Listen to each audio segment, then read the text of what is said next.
Today, we are joining you from traditional territory of many nations, including the Mississaugas of the Credit, the Anishinaabeg, the Chippewa, the Haudenosaunee, and the Wendat peoples, and is now home to the many diverse First Nations, Inuit, and Métis people. We would also like to acknowledge that Toronto is covered by Treaty 13 with the Mississaugas of the Credit.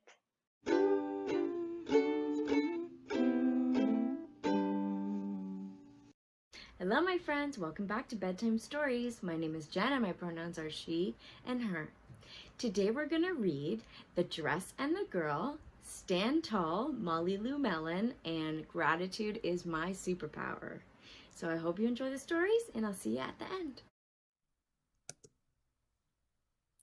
The Dress and the Girl. Words by Camille Andros.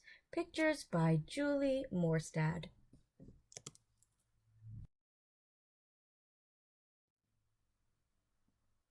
Back when time seemed slower and life simpler, there was a dress.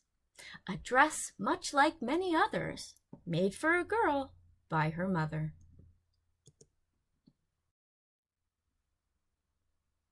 The dress loved the girl, and the girl loved the dress. They spent each day together, an ordinary girl wearing an ordinary dress. Every day, the same story. They rode in a wagon. They sailed in a boat. They went to school, jumped rope, and played tag.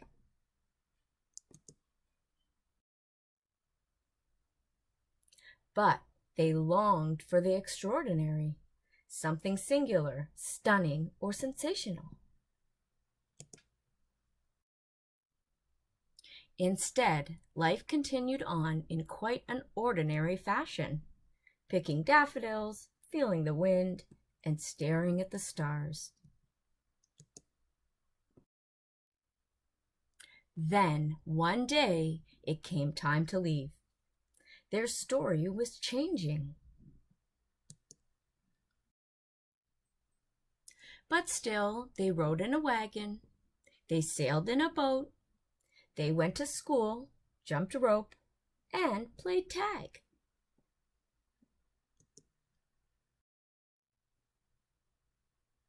Finally, the dress and the girl arrived. They wondered if now was the time for something singular, stunning, or sensational, for something extraordinary. Instead, the dress was folded up and placed into a trunk.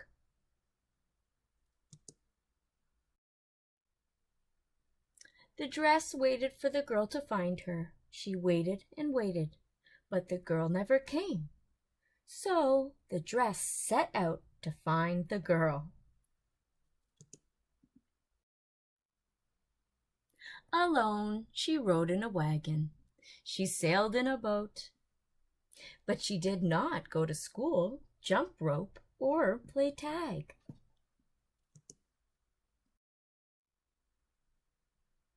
Instead, she traveled the world, searching, day after day, week after week, month after month, and year after year.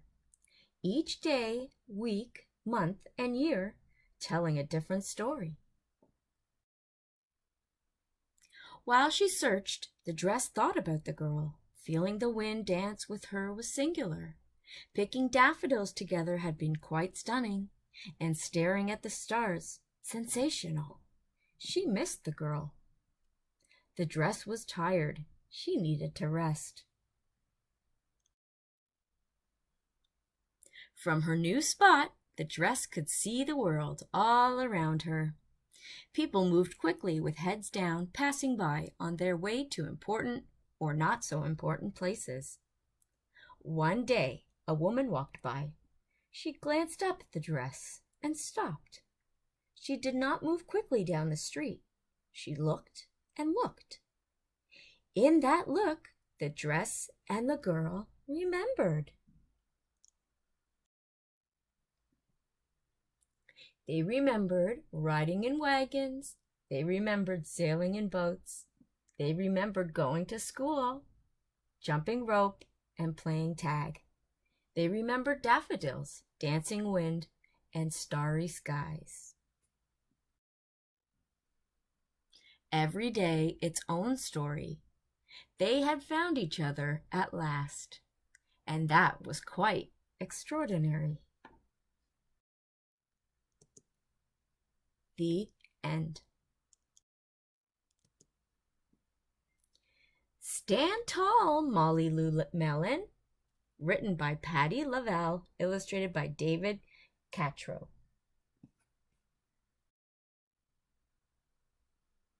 Molly Lou Melon stood just taller than her dog and was the shortest girl in the first grade. She didn't mind. Her grandma had told her, "Walk as proudly as you can, and the world will look up to you."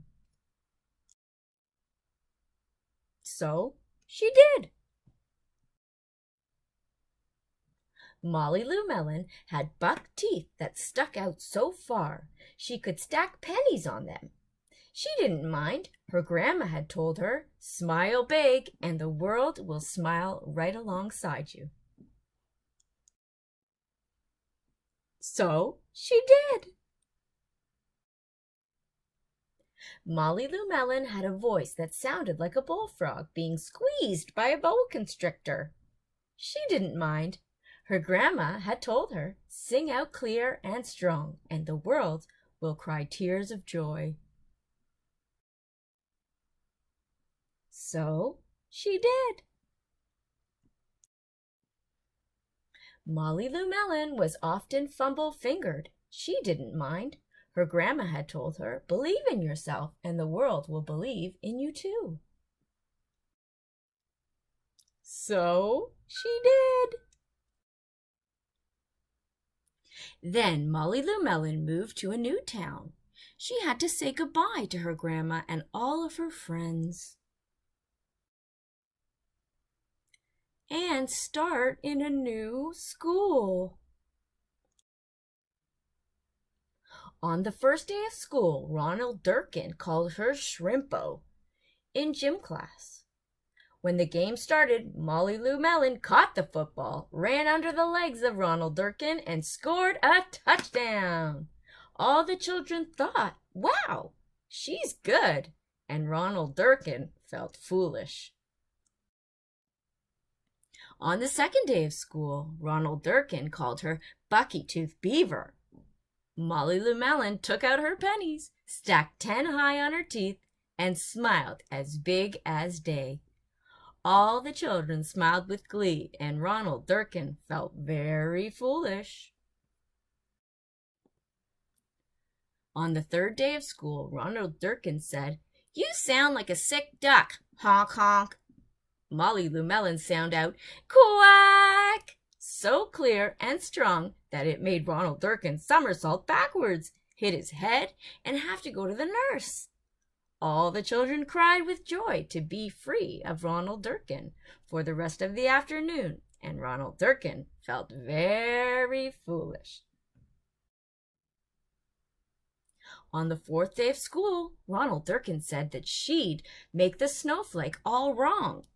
But Molly Lou Melon opened up her paper and revealed the most beautiful snowflake of all. All the children oohed and awed, even Ronald. On the fifth day of school, Ronald Durkin brought Molly Lou Melon a stacking penny for her tooth and smiled at her. That night, Molly Lou Melon took out a pencil and paper and wrote a letter to her grandma. "Dear Grandma, I wanted to tell you that everything you told me was exactly right. Love, Molly Lou Melon."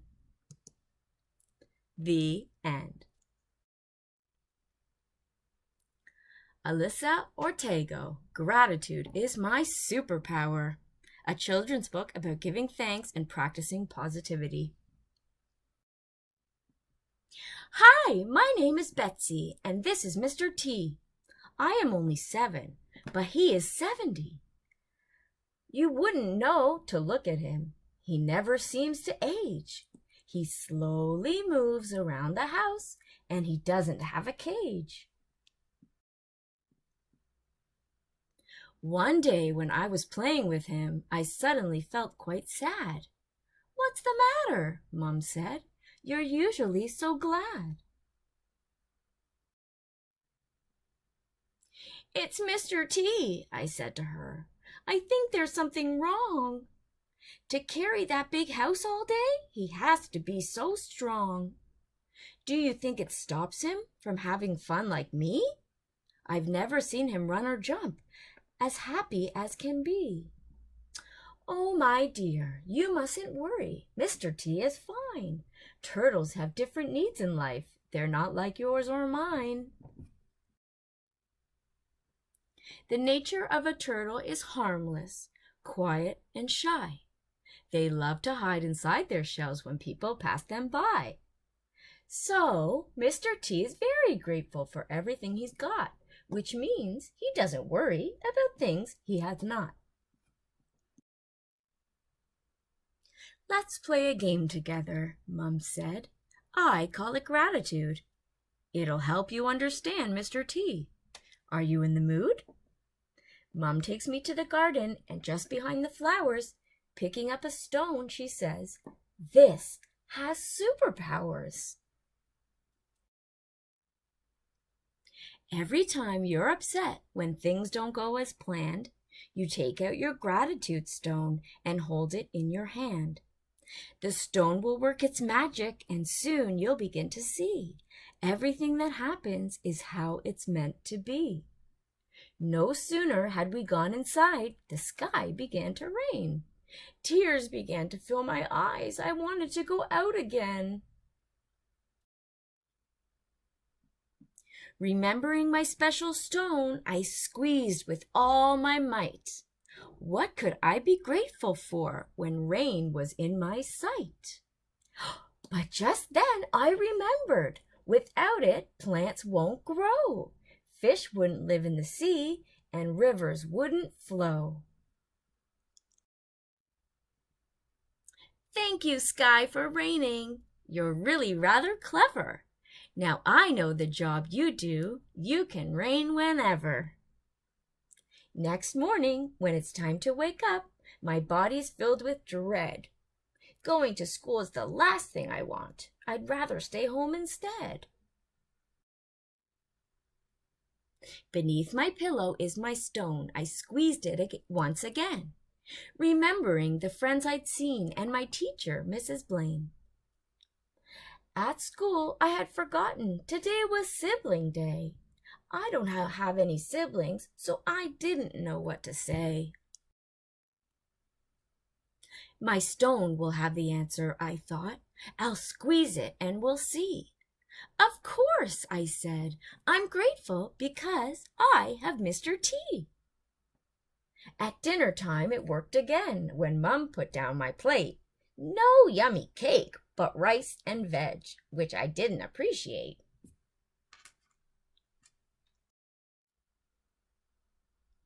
But then I remembered the children who aren't as lucky as me to have a healthy, warm meal cooked by their mummy. At bedtime, when I'm not tired and want to play instead, I'm grateful for my turtle PJs and warm and cozy bed. But just then, I remember I'm not even carrying my stone. "Mom!" I shout. "I did gratitude, and I did it on my own." "Of course you did, my darling, because gratitude is in there." Upon my heart she places her hand. With the other she strokes my hair. "So gratitude's in all of us," I said, "and all we have to do is stop and think how thankful we are instead of feeling blue." Next day during playtime, there is a new boy there, with shiny braces on his teeth and curly light brown hair. Tears are falling down his face. He wished he had not moved, a decision made by his parents, and he had not approved. I tell him of the gratitude stone and ask if we can find something to be thankful for that he can bear in mind. He holds the stone and thinks a minute, a smile across his face.